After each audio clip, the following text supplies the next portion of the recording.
আমার গাউল্লা বান্ধবী যখন শহরের বিয়াত যায়,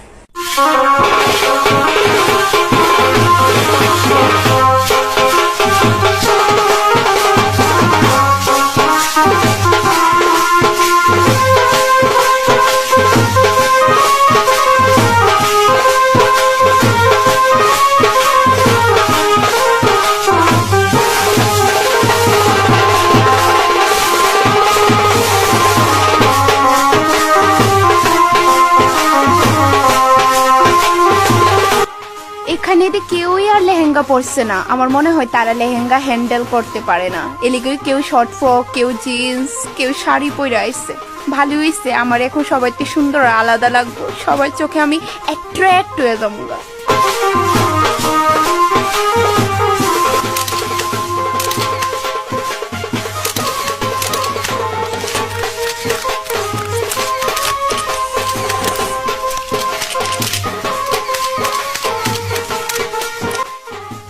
দীপালির মা, এই যে গোলাপি কালার লেহেঙ্গা পরে যে নাচতেছে মেয়েটা, এটা কে গো? এটা তো চিনতেছি না। ওই মেয়েটা কন্যা পক্ষের অনেক দূর সম্পর্কের আত্মীয়র মেয়ে। ওহো, বাড়ি জানি গ্রামও না দীপালির মা। আরে বৌদি, তুমি কেমনে জানো? চেহারার যে আলগা ভঙ্গি করতেছে আর নাচের নমুনাতে বোঝা যাগো।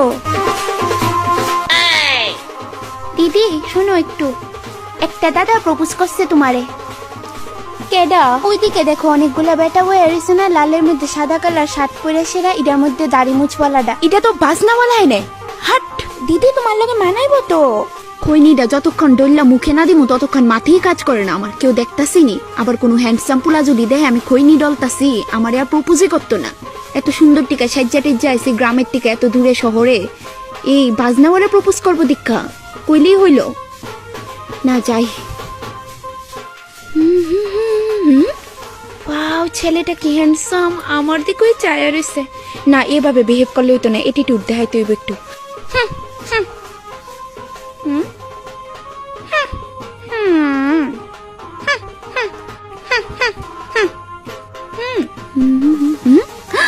পুলাটা দিয়ে দিকই আইতাছে হাইটটা, আমার প্রপোজ করে দিব নাকি তা?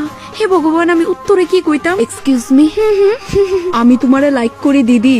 ফেসবুকে যতগুলা ফালতু ভিডিও আছে এডি সবটিতে আমি লাইক মারি, যেডি ডগেরও নাই দিত। তোর 14 ঘুষ্টি দিদি। Oh no!